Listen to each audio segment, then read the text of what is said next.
Hi all, today I'm going to talk about brainwashing in general and also its involvement in the nutrition and food industry. I'll start off by talking about the origins of thought. Um, do you ever wonder how some of your decisions and thoughts ever come about?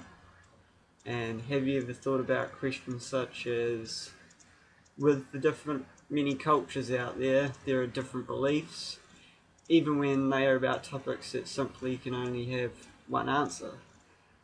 And even so, the following of these different beliefs can have huge numbers of people.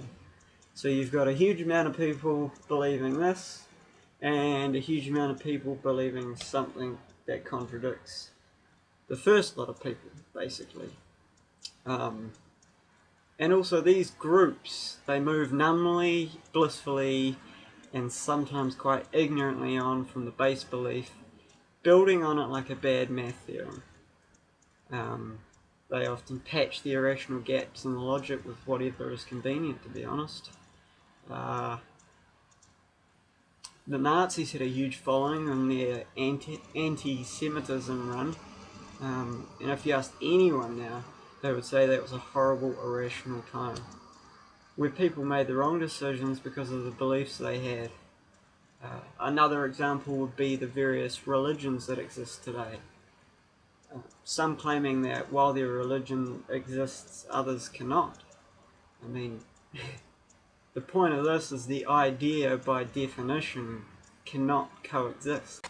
People may hate to admit it, but free will is not as clear-cut as most think. If you've ever stepped back from something and really looked at it, I think you will find free will is actually quite elusive. Even things like the phrase, think outside the box, implies we've known this to be true on some level. I think this is where this particular brainwashing can naturally reside. Advertisers have found that simple techniques are effective to the public. A good article on how brainwashing has been used throughout history is Mass Media Brainwashing, which goes into the studies of what brain functions are engaged when viewing advertising. A question I have for the viewer at the moment is, do you think any of your decisions or views might be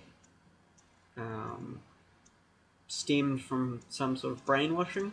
I know myself that I definitely was, and I probably still am to a point.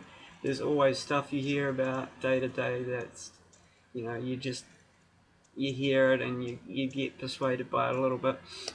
But anyway, I'd also say if you were quick to answer with a no, I would, if I were you, ask myself why I was so quick to answer that way. One big example is the dairy industry. You can have a look at an article I've put up, Why Do We Believe in Cow's Milk, at my website. Or there's another one called The Milk Letter, which is a great source. It brings to attention that there's been over 1,500 research papers on cow's milk for human consumption, and none of them imply cow's milk is good for you. Not one. Quite the opposite, in fact. Yet, how many people have been drinking this and still drink it? We feed it to our kids. We drink it as adults. I don't think we have a death wish, so how did all of this begin, Well, why is it still going on? And the only logical explanation I've come down to is purely the power of advertising. Marketing in the nutrition industry is huge. How many supplements are there as of 2012? And the number of sales are on the rise and have been for some time. Have a look at this link. It's an article written in 2012 and talks about the need to hook in the younger generation with supplements of any type. To me, To me, this implies that A, people have no real need for these extra purposes, and B, the industry doesn't care what it sells as long as it finds a way to do it. The article also talks of the industry's forecast for 2017. They talk about sales being at $15.5 billion, which is a greater spending per person if you forecast population growth to match that amount. Incidentally, though, the growth rates of 2013 worldwide, not in the US alone, slowed. Didn't go down, but slowed due to the negative exposure of some supplements. There is no proof that they are a daily requirement. In fact, most proof points in the opposite direction. But these supplements are being sold more and more than ever. The industry has even managed to wingle their way into nutritional teaching within schools and universities, which is unbelievable. I mean, the amount of studies shown for fruit and vegetables to be better for your heart, better for, reversing cancer, all sorts, Alzheimer's, everything. There's so much research on fruit and vegetables that just doesn't make it into the limelight. It hasn't been increased in the food pyramid or anything. It is insane. Yet supplements are being advocated by these big industries, and why? It all stacks up really obviously if you follow the trend and look into it. It is just a money trail. What are they going to do when they tell you fruit and vegetables are the way to go? Yet, what's that going to mean to them? You can plant fruit and vegetables in your own garden. They can't sell you that. The best they're going to do is sell you a little bit of potting mix, alright? They can't sell you $30 frickin' capsules that contain life-improving enzymes that your body can't even use. Research is not even near understanding the full workings of the human body yet. Okay, that's a fact. Yet we go about making all kinds of beneficial supplements in every form that are sure to improve your body. How many times have you seen today's supplements needs becoming tomorrow's banned products? Okay? Look at it from a natural point of view. We weren't born into this world with a double-breasted skin with a bottle of pills attached to it. And they sure aren't hanging from trees or planted in the ground for us to get to easily. We haven't used these things for the majority of our existence, yet all of a sudden we require them. And when did we decide that girls need makeup? When did we decide that we all need deodorant or mouthwash or any other crazy frickin' plug-in that humans can take with them, Cigarettes are still in use today because of clever advertising. If someone can sell you something, be sure that someone will tell you that it is good for you, okay?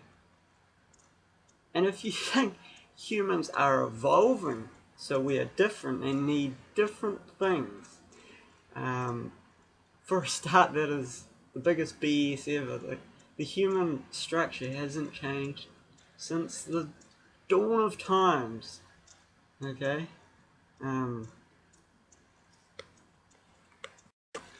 And if you think that humans are different because of this evolving, or that we need different things now,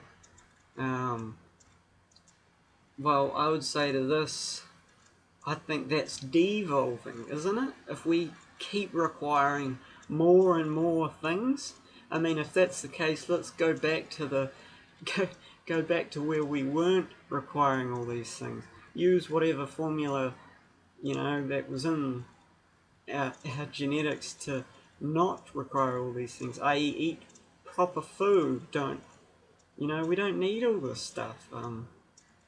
We'd need less if we were evolving. Again, and I'm not slandering on all parts of medicine and those related areas. I think a lot of areas are wonderful. I would definitely go to the hospital if I was bleeding to death. I'm not going to do that myself. I have, a comprehensive first aid certificate 2 years ago, and that would not cut it. There is a place for medicine, but it is not in the takeover of our diet. That's been there, it's been natural, and it's been good for oh so long. I don't know why we feel the need to mess with it. I think somewhere along the line we branched off learning from natural processes too much, and there are a lot of greedy people in this world not wishing for anything but their own indulgence to be met, and they're usually there to sell you something. That's how they get by. That's how they get to where they are. Another example of huge hype marketing, is what I like to call it, is protein. Studies show that we need roughly 6% of calories in the form of protein. Yet if you ask anyone walking around the street, it would be far higher than that. It would probably be closer to 20%. People are losing their minds over it. It's going off the shelf in all forms, like there's no tomorrow. But all this added protein does do damage. It is not a, get as much as you can and the rest flushes out of your system. It's damaging. That even the US milk market are turning towards advertising it instead of their flawed calcium approach, because everybody's talking about it. So they think, oh, that's a good market, let's throw our product in there instead. But sadly, the average person thinks that all the protein they take is doing their body good.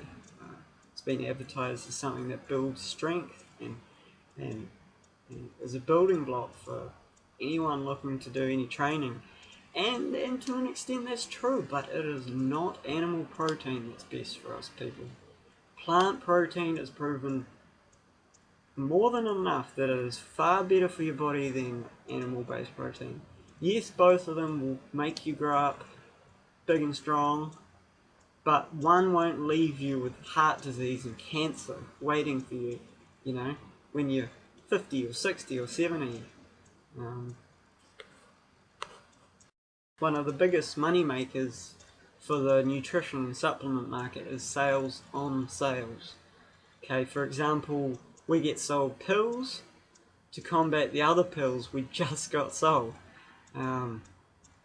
Much like an alcohol store selling you Powerade for the next day's hangover. It's a fix on a fix. That's something that was never broken.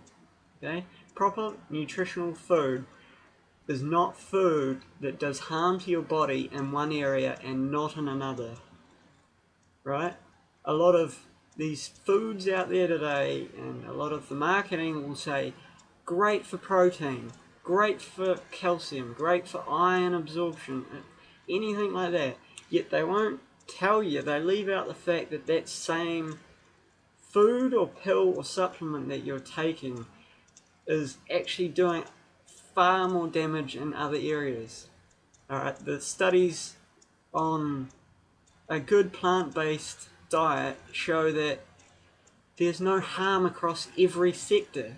Okay, people say, oh, how do you get your protein? Well, if you eat enough fruit and vegetables the way you should, you get enough protein. You only need 6%. Okay, and you get enough protein without getting too much of everything else, because that's what fruit and vegetables is set up to do. It's made for you. Okay. Lobbying in the meat and dairy industry, huge topic. Once I read the China study, and by the way, if anyone refutes the China study for what it's worth, great book. I'll do another sector on it, but boy, it's got some bad press for absolutely no reason. I think the reason that obviously is getting bad press is because it's getting a bit too close to home for both the meat and dairy industry, and a lot of people don't like it when the truth comes out, especially when it's at the expense of money, which it obviously is. It's not good press for the meat and dairy industry. Anyway, through reading this, I was amazed at the amount of behind-the-scenes work there was to keep the sales high for the meat and dairy industry. Colin Campbell goes on to talk about how it runs from being inside the system himself. If anyone doesn't know about him, obviously, like I said, I'll do another section on it, but he is, or you can look it up yourself, he's huge. I mean, he's still involved in the system, the nutritional research industry, and he knows how it's ran from behind. So he used to be a meat and dairy advocate himself until he had to do too much research, and bam, out comes the China study. What he found was, and it looks like to me, it's not a hell of a lot of difference in the mentality that the mafia used, or still uses, I'm not sure on that, but to run their criminal activities. So I urge you to consider what you consider to be logical, and the reasons why you consider them to be that way. Because looking at it from the outside in, I have come from believing in the meat and dairy industry and living with the belief that the mainstream, the status quo is right. I mean, how could it not be? It's everyone's doing it. It's what we're even taught it. I mean, that is so hard to get past. But if you dig a little, if you do a little digging, you came to the same conclusion I did. I almost guarantee you've just got to have an open mind. You've got to be questioning things. You'll notice the same discrepancies, and basically you'll come to the same food choices that I've come to, and many others. I'm not the first. I was on the hook for a long time, 20, 22, 23 years. But it is really quite obvious that there's a lot of brainwashing involved in it. For example, if you think about it, think about this point, it's always been the same question that I have to answer to people. Where do you get your protein, or your iron, or too much sugar from fruit is bad for you? All of these questions are heavily advertised by the meat and dairy industry, even though they know the right answer. The answers are simple, they're simple ones, and yet they have no merit against a vegan diet. Actually, the correct information for these questions and statements are good reasons to go vegan. I'll put a topic on that too, but these questions crop up over and over again, like broken records, and the pattern's the same. It's just brainwash. It's, oh, where'd you get your protein from? You know. And this is how confident they are in their advertising techniques. They are willing to push questions that are answered properly, that given answered properly would negatively affect them in a huge way. But they know the general population won't answer it correctly and won't dig deep enough. It's pure and simple. An example of the meat and dairy industry lobbying is found at this site, and talks about the food pyramid and how the USDA conspired with food manufacturers to boost their sales, and it hasn't stopped. Obviously, you cannot for 1 second believe that it's stopped. I mean, the evidence is overwhelming, yet meat and dairy is still showing up everywhere on the food pyramid. Even this is, I'm not sure if this is true, but I had a look on Freely Bananas website, and it showed that the Australian food pyramid put meat and dairy above fruit, which is crazy. To me, it says you can't follow this stuff. You'll kill yourself. You'll wreck the planet. It's disturbing. So I'll show you now a few clips on the meat and dairy industry advertising. The nature of the adverts hold, you'll see, little information on the nutritional facts, but aim at making you feel directly a part of what is happening, either culturally, or spiritually, or showing you some camaraderie, and it makes you feel involved and ingrained with it. So this may seem obvious at first, but the way that advertising works is in the repetition of the process. You end up assimilating it with the product when you see it somewhere else. That's when it really works. You won't think anything about it, say a milk ad, until you see some milk in the supermarket aisle, or a bowl of cereal, or something like that.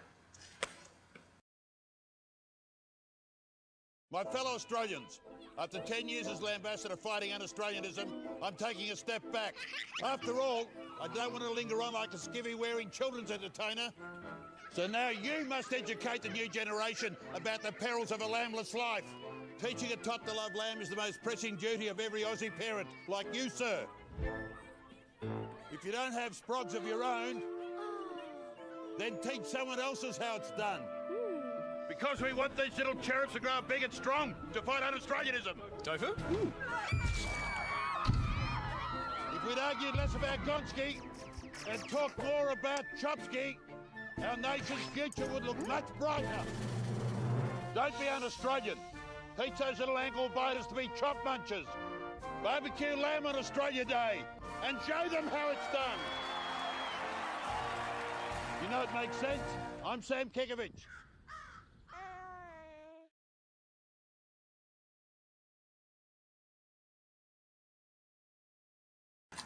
That was Australia Day 2014, Generation Lamb, Meat and Livestock TV commercial.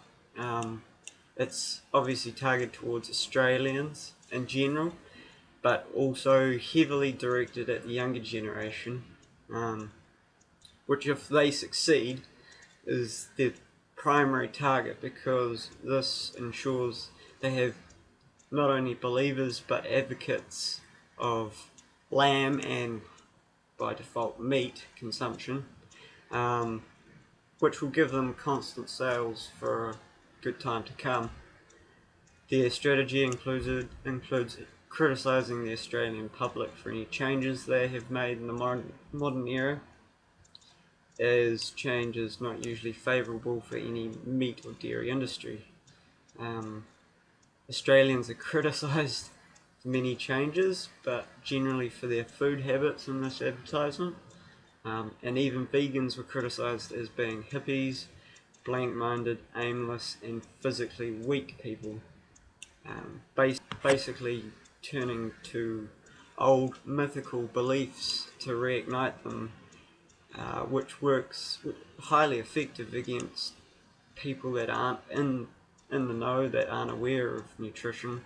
And sadly for the mainstream, this is the mainstream.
The New Zealand beef and lamb advertisement that you've just seen is geared toward reminding the viewer of New Zealand culture, and that it is important to maintain the essence of it. It gives a sense that it's progress and that that targets people in believing that we need it for the economy. A lot of people are high on believing in the economical growth of a place, so this is very effective in this case. By making it about the culture of New Zealand, the viewer feels more inclined to protect it and feel familiar and comfortable with it.